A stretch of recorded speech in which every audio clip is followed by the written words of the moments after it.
Climate scientists in Hong Kong say the city will need to brace for more super typhoons as temperatures in the world's oceans continue to rise. Deborah Wong finds out how Hong Kong is adapting to the increasingly erratic weather.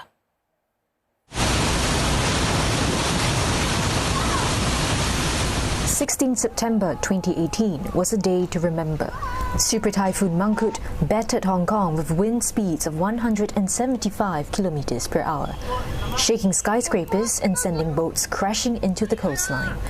The storm surge at 2.35 meters was a record high since 1954, bringing the city to a standstill and losses of more than $500 million US.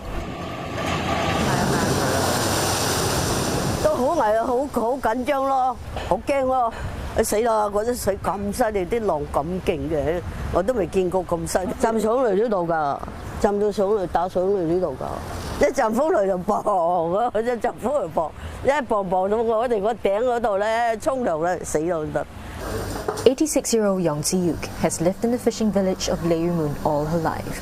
Until Typhoon Mangkhut hit, she had never feared losing her home or the seafood store she runs by the edge of the water. It's a sign of what's to come. Climate scientists predict that global warming will fuel more intense typhoons and the frequency of severe storm surge in Hong Kong. When that happens, Mrs. Yong's makeshift barriers won't stand a chance. Neither will the 10% of Hong Kong residents who live less than 5 meters above sea level. With major development projects like the ambitious northern metropolis coming up, the city now has a fresh start to build sturdier defences.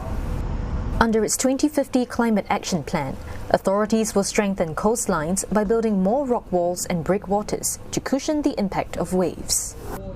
In urban Hong Kong, buildings are getting a greener facelift.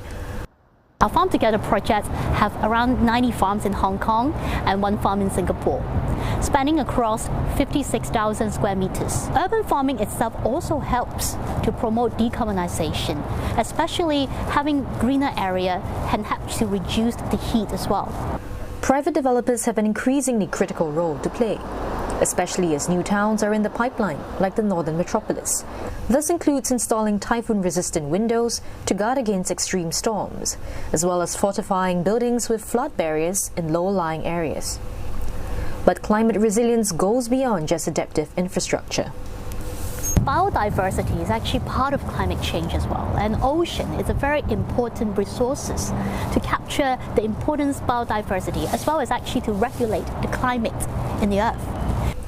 Aquatic ecosystems like mangroves and coral reefs can serve as natural flood barriers to reduce wave energy, as well as protect coastal communities.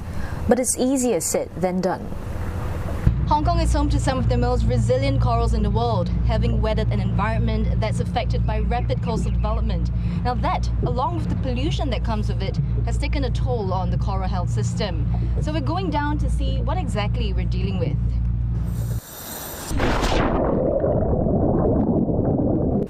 The corals were sparse, a dull brown, and some were fragmented.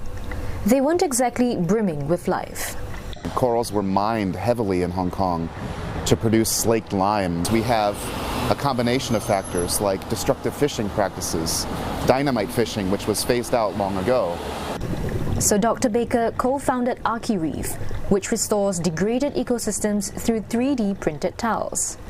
We use the tile as a substrate to attach fragments to, just like this little guy, and we can give them a head start at colonizing the tile itself. Dr. Baker knows that restoration isn't a scalable solution for coastal protection just yet. It will take time. But by fostering the overall biodiversity and by creating conditions through which more corals can be produced, they can achieve that over longer timescales. His team is now on the lookout to expand to more project sites. Deborah Wong, CNA, Hong Kong.